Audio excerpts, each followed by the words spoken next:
This is the next episode of our podcast for the channel. In this one, I want to discuss suggestive armor, since all the clamor regarding the Mandalorian season 2 with the Mandalorians. But with me in this one will be from our Minecraft channel, of course, the War Queen. I am a jar of angry bees, aka Red Iron Riot, aka the War Queen. And then also we have Colin online as the Templar, who does the medieval show with me and others. Glad to be here. Happy to do this. We're here to discuss the clearly controversial topic of suggestive armor in both historical means, fantasy, entertainment, and then the aspects of it.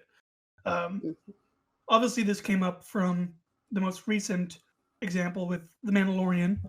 If you've seen that episode or the season. I don't really get much of it, so I only get to check things occasionally. So I only see really what they post up on YouTube. Mm-hmm. I've been caught up. I've actually been watching a lot of Rebels too. Rebels is good. And I think it's in Rebels too. Rebels, Clone Wars. It's not just The Mandalorian. But the main complaint was Katie Sackhoff's character. Predominantly, I think. Obviously, there was the wrestler person. But the complaint was that her armor was way too sexualized or feminized. When, in my opinion, obviously, I don't like that kind of armor. It's fantasy. It's stupid. But the Mandalorian armor that was presented itself, I think, was more subtle, because Mandalorian armor is form-fitting, and I think it was less so than Mando, right? Yeah. So here's what my understanding of how Mandalorian armor is supposed to go, and just look. So first off, looking at Bo-Katan in The Mandalorian versus Bo-Katan in Rebels and other female Mandalorians we see in Rebels, especially Sabine Wren. In Rebels, there's this line of like on Bo-Katan's armor, there is like literally a facet of like, I want to say, there's the front and then there's the side, and there's definitely a very visual. Here's a seam where, okay, this is boob plate. And in Rebels, you don't really see that. In Rebels, the piece of the cuirass that we're talking about, it's not so distinct on the women. It's not so distinctly built like that. It's just narrower. It's just made narrower than the male counterparts. Yeah. Taking a look at just Rebels and Clone Wars, her armor is actually, yes, she has a lot less in that region. It looks like just two pieces of plate. But I mean, they're still, obviously, because the armor itself is form-fitting. It looks like they're just wearing like black cloth underneath, something like a yoga pant kind of material. Right. And then the armor itself for both Sabine and Bo-Katan, like it's definitely a big difference. But it's fitting to that specific person. There's a big difference, and honestly, I don't like it. And but Mandalorian culture, it is supposed to be, this is family armor that's been reforged to fit the wearer better. Right. But the design choice for what they did with Bo-Katan's armor, and not just Bo-Katan, the other Mandalorian woman who's in that scene, it's like, why? They didn't have to do that. And I'm not gonna say it's awful and it's super bad. It's just poor design decisions, honestly. That especially when you look at it compared to Rebels, doesn't really make sense. It doesn't make sense to me from a standpoint of it's armor. They're Mandalorians. It's armor. And that actually brings me to my first example, where like the best example I have to go with this is actually Halo, which is something I'm strongly familiar with because it's one of my favorite games ever. And when Halo first came out, it was only the Master Chief in his Mjolnir armor And for a while, all depiction of Spartans was, this is Spartan armor. You don't know if it's a man or if it's a woman under the armor. It's a Spartan. That's the important thing. Like the real world. Yeah. But as the Halo universe expanded into more games and more books, and they started to push out other Spartan characters, there's like, oh, well, we need to, expand the visual storytelling of these characters. And in the games especially, you started saying, okay, well, we have female Spartans. The best example is Kat in Halo Reach. And it's... they change it to be like, okay, well, this stockier Spartan is obviously a male Spartan, and this slimmer Spartan is obviously a female Spartan. There's some changes in the armor that's visually, yes, you can tell this is a woman because, and it's very frustrating because it's not the point of what the Spartans were, and it really mirrors the Mandalorian thing, because I didn't think that that wasn't the point of Mandalorians, is that, oh, well, there's, female Mandalorian armors. They're Mandalorians. That's all that matters. Whew.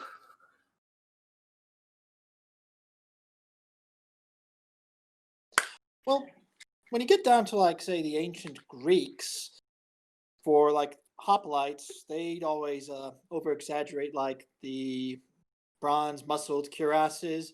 You'd see a fully muscularized chest put onto it. So there's some historical basis on that I think they use for.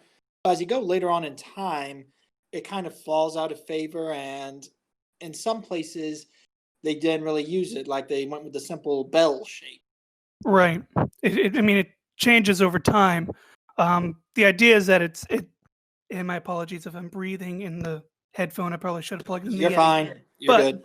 In any case, the controversy is that it's sexualizing the female body, where I think they're latching onto the Mandalorian, even though the actress Katie Sackhoff, who's playing the character that they're ragging on, her armor, or at least all female Mandalorian armor from Clone Wars as well, is very subtle, very sort of practical, right?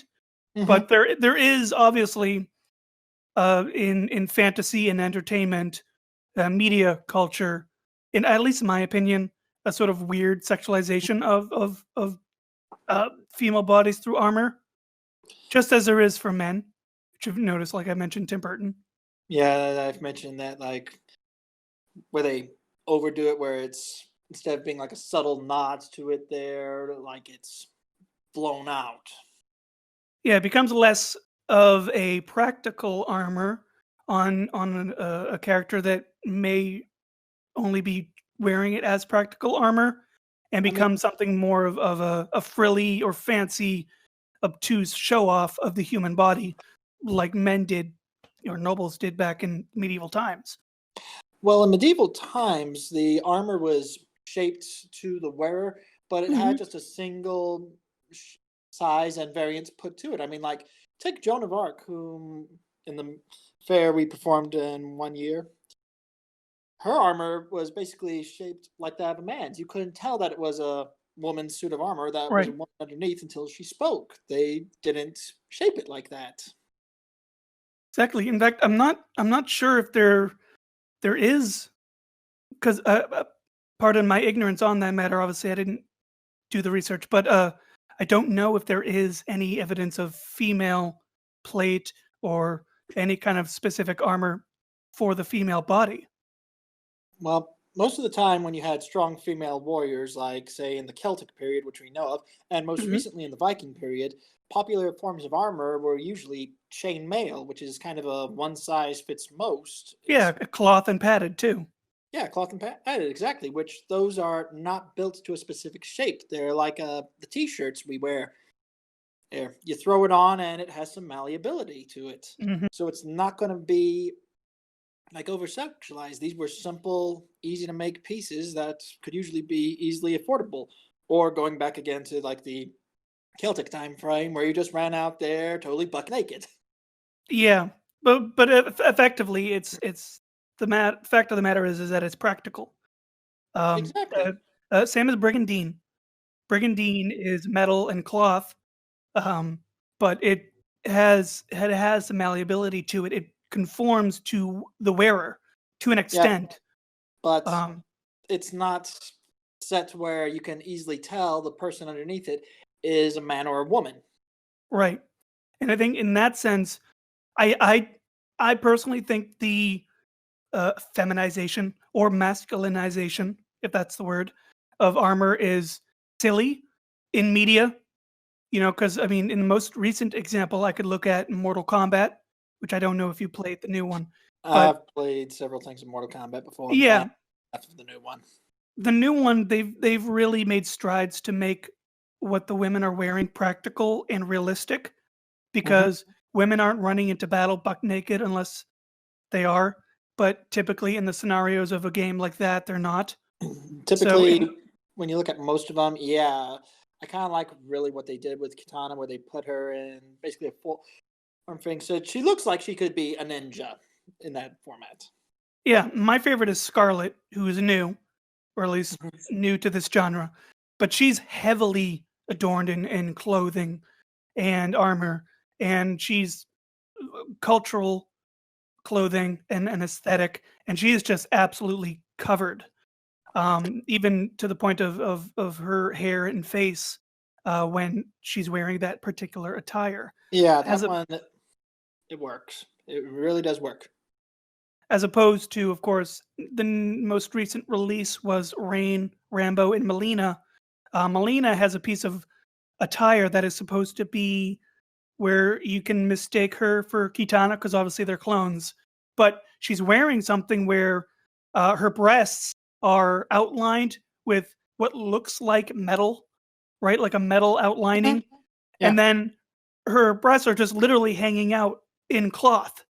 And though the character herself may be known for using her body to lure in prey, men, because she is cannibal, but in a practical sense, I don't get that. See, I think that is the idea of sexualizing the female body through armor, because from my perspective, if someone wearing what Melina is wearing in that particular outfit comes to me to attack me, you can still stab her in the heart and stab her in the chest. Yeah, there's absolutely no protection for that. There's no protection. I mean, the outfit itself has no protection. Go ahead. Absolutely not. It's like in some of these games where you see, say, like a bikini plate, or like what they did in the 300 movie, where you're basically got your midsection open. You'd almost always have something covering that because that's soft tissue. That's a lot of vital organs there. I mean, the minimalist kind of armor I've seen is something called a kidney belt. It's like this really thick, either leather or metal and leather belts that goes up to like the bottom of your rib cage, and it's meant to protect all that soft tissue. Yeah. And it's, of course, one thing to wear less clothing in a natural cultural setting where no one's attacking each other unless on happenstance you get into a fight. But in terms of specific battle orientation of your clothing, at least in media or video games, perhaps more specifically, there's way too much boob armor. There's way too much bikini armor. Yeah, and there's way too much crotch armor. Yeah, that isn't protecting anything. Exactly. And let's face it, there are some plate armor designs that had basically this huge codpiece that was meant to look like a piece of armor. Mm-hmm. But those suits are like so restrictive, you won't be able to move around in it. And a proper suit of armor needs not only maximum protection, but you also want to keep as much mobility as you can in it. So you want to guard the vitals, but you can't cover up certain joints. And unfortunately, guys, around the crotch area, you got to keep that open, because if the plates come up and connect there, you're not going to be able to move your legs as great as you'd like. Exactly. It's not practical. Right. And that's so the two biggest examples that always come up when you talk about, boob plate and armor and designing armor for women. There's Bikini two armor. examples that always come up. Mhm. It's the muscle cuirass or the lorica musculata. I'm probably pronouncing that awfully, but that's what there's that. And the cod pieces in 13th, 14th, 15th century armor. There's so, from what I understand, the codpiece thing is because the change in style and clothing, where the hemlines of the tunics started to come up, and what men wore, it was what was called the braise, which is medieval underwear, is basically long pants and hose, right? Yeah. A hose for each leg that was held up by a belt. And as that hemline started to come up, and oh wait, we got there's stuff down there. That's when they started to wear cod pieces, and then that's when they started to be like, oh, well, I want to show off my junk. Because that's going to fit in there, right? That's protecting that, right? A good hammer strike, a good halberd or a spear, going to knock that thing right off. And the way armor is, the fashion went this way. The armor people wore is like, yeah, we're gonna go this way too because we like it. And I'm gonna be real, very super. I think it looked ridiculous, but it was, yeah. You're not gonna go up to Odorous Ungerus and say that his cod piece is ridiculous. You're gonna go up and high five the guy.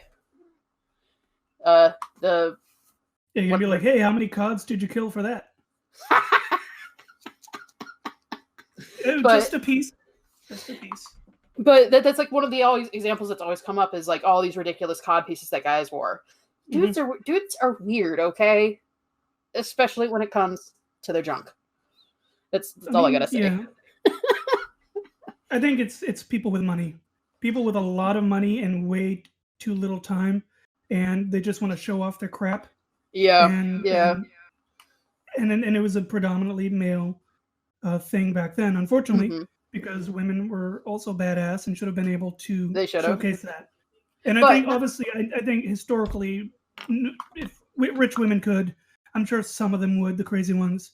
But in terms there was the thing for a bit where it was like, here I have this dress that has I can open up the chest and let a boob out, and that's my party boob, and it's your party boob. Like, it was definitely a thing, but it wasn't like, the best I could say is that in a lot of historical depictions of especially Joan of Arc, who is one of the best known when it comes female historical figures when it comes to fighting in armor, none of her historical depictions are her in boob plates. It is all period armor. Absolutely. I mean, some things are purely for decoration. Others are form. Some are artistic choices. Yeah. Again, like I said, the Greek choice of the muscle chest plate. And it makes you wonder. I mean, obviously, there's some that is specifically as an art piece. This is the show. This is the kind of money I have. These are the kind of blacksmiths and armorers I can afford, and showing off your money, which people do today. And obviously, if women were able to wear armor and fight back then in those certain cultures, I'm pretty sure they would too. But indeed. Yeah, no, go ahead. Well, going on, and I did take a look at some of the Mandalorian ones that you've been speaking on and how people have spoken out about that. I mean, looking at how their armor is, it is really, really form-fitting. So, yeah, there might be a little change here. I mean, mostly I've looked at Boba Fett because I kind of like the character and I love that they brought him back. But I don't know if you saw some of the original episodes where like the thing was form-fitting there, but here it looks like it's a little tighter on him. Obviously, the actor's grown a little older. So what it looks like to me in the film, obviously it doesn't read with the animated series because it's animated, so you don't know what's what. But we can physically see them in this alleged costume that these people are wearing in this time. Is it seems like they're wearing obviously something of a cloth suit, and then the armor looks like it's attached to the cloth, which the cloth itself is probably the form-fitting fabric, right? It's something like it would be like the thing you'd wear underneath, say like your arming coat, your gambeson, your pack being underneath it. Exactly, it would be basically. I'm trying to come up with a name, and I'm not of fabric that you would use that's form-fitting. besides the yoga pants that people wear today, which I guess is the same kind of vein. It's a form-fitting cloth that you can put things over, your boots, your whatever. And Exactly. it looks like the plate, we'll call it, the Mandalorian armor, which looks like plate armor, is attached, probably sewn on or some way to that cloth. So the Well, armor, like a technology that's different than ours, but it looks like it's attached on to that cloth. So of course yeah, it's I going mean, to go with the person's body type a little more. yeah, and the idea that I mean, obviously it's form fitting. The plate aspect of it, which whatever the material is in Star Wars, it could be like Duraplastic or Durasteel, whichever, has its Or hardness, Beskar right? in the Mandalorian Yeah, sense. and obviously that cannot be molded to the person as they put it on. It's whatever the shape is when you buy it, and you can have it made to you. But Bingo. if you're an outlaw or someone picking up Mandalorian armor, hopefully it fits you. So in terms of a female body, I think people don't realize that every female who has the potential to wear armor can, but might not fit them, such as a larger bust. Someone with a larger bust might not be able to fit in the same armor that Katie Sackhoff is wearing in the show. And Absolutely. obviously, in that instance, you're going to need to form fit better to her bust or her curves if it's a larger woman or larger man. Obviously, Boba Fett is a bit larger in the the TV Obviously, I series. mean, no offense intended, but like, yes, the man's gotten older, and the suits. Looking at old pictures of like when he wore something similar as Right, Django right, and what he's wearing now, yeah, it's like exactly. It's conforming to a different body, so it conforms differently, or a different body type in this sense.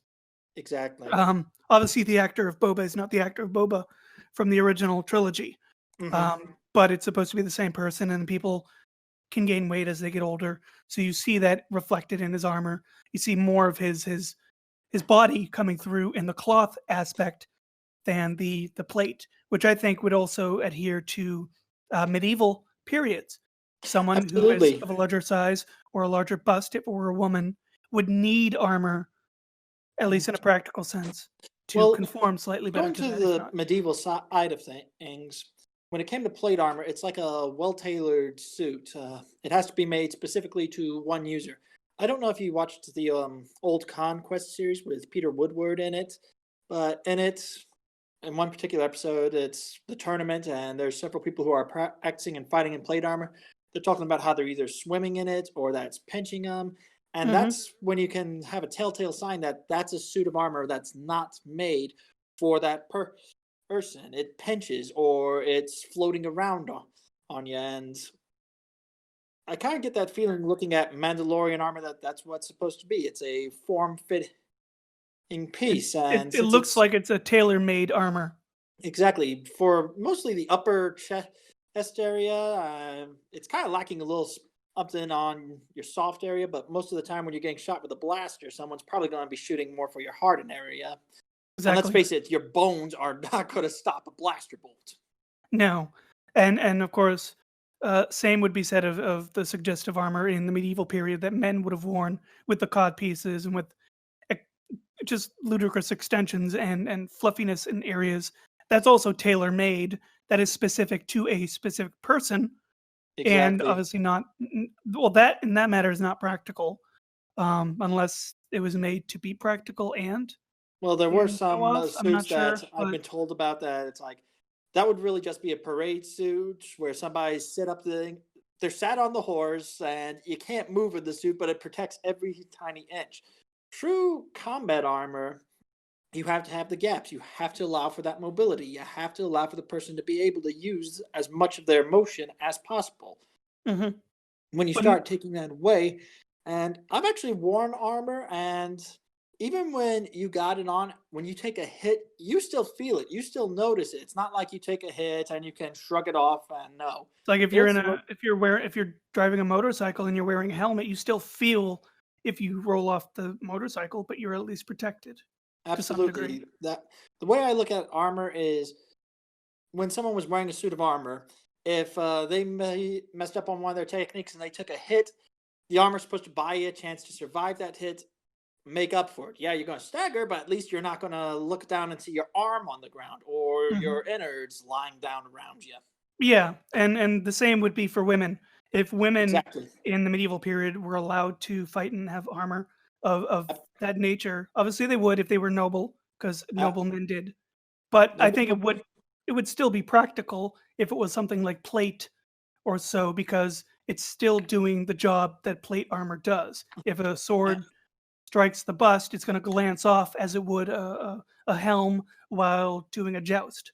Exactly that, and that's the point. And yes, if we had more options of plate armor that were made for women to actually look at, and the most famous one we know is again Joan of Arc, even though I'm pretty certain there were others out there. We don't have an example of her suit of armor. We might have some bust, we might have some statues, but if you look at it's the same type that a man airs on her. Yeah, no, because she was But trying to appear as a man. exactly. Because of cultural reasons, I'm sure. But probably, and also to keep somebody from singling her out and being like, okay, put every longbow arrow on that person. Which, of course, also recants the ideas of Mulan and Joan of Arc and other figures like that. But I think if culture was different and allowed women as equals to defend themselves and others, they would have worn the same kind of armor everybody else was wearing, that they were already wearing. Probably would have been tailor-made to them. Tailor-made as well to their body, because everybody knows their body is different, and you need to defend it the way that can be done in a safe and practical manner. And then you have the few rich people over there who are wearing the creepy, unnecessary breastplate armor that, though may practically take a strike, is still ridiculous and stupid. Absolutely, and like I said, again, looking at these Mandalorian ones, they are form-fitting. They are like, it's like they got that thin fabric line and then these plates like right on top of them. And I mean, heck, looking at Bo-Katan and the others around them, it's like you can look at the other two Mandalorians with her. Their armor is like, it's set to that particular person's form. It's meant to allow for like breathing. And let's face it, when you've got solid plates over you, your chest does need room to expand and retract. Right. I think the real main idea, of course, in terms of suggestive armor and real armor, should be practicality. Where do you need to protect? Obviously, we have vital organs and we have a head. The head always needs a helmet, and that's one of the things that always gets me in a lot of these things is when people pull the helmet off, throw it aside, and then are fighting in a whole battle with their head exposed. I know we need to see the actor's face. I know that's part of what they're paid for, but really, when you're in the midst of a battle, you're not going to throw the helmet off. Now, touching on another item that was on Netflix, The King, I kind of liked what they did with Falstaff there during the Agincourt battle. Okay. He's actually fighting for the first part of it with his helmet on, but then he takes this hard hit from a man on horseback, and he's got this ringing effect, and he's wearing a bassinet. And I've worn that, taking a hit before. It rings like bad. Well, then that kind of goes into the whole, what armor you'd actually wear, and it would possibly be padded. It would most likely be padded armor, brigandine. Plate armor wasn't a thing until 12th, 13th, 14th centuries. Even then, earlier it was mostly just a helmet. Yeah. And then, so that brings us to another problem with making boob plate and saying this is this is what they'd wear because it's the culture. You gotta, if you're building a world and you're building this world and be like, okay, well, women wear armor like this and men wear armor like this. Are you telling me that your blacksmiths are taking the time to create, instead of, hey, we got to make armor for this army and we got to get it made and we got to get it out. Are you telling me they're going to take the time to be like, oh, well, we need to make some with boobs? That no. No, I think the word specifically should be showing off boobs, right? Because, like I said, depending on your body, the armor your armor is already going to conform to your body. If it's plate mail, if you have a larger bust, then yeah, you may need some room there, right? But it's obviously all this fantasy armor specifically showing off the fact that these people have breasts or bulges or muscles and nipples and stupid stuff like that from like Batman and whatnot. You know, the Tim Burton Batman with the nipple armor, which is the other spectrum of that, right? For men, it's not necessary, and it's completely non-historical, and it's clearly men designing women for men. It's heavily stylized, and this is that brings us to the category of when it's a man designing something for other men to look at. It's what's the term you just used it? My brain's it's eye candy. It's hey, that's a chick, and you want to know that, so you know it's a chick because that's hot. But when it's a guy doing, you know, like for example Conan, that's a power fantasy, and that's completely different.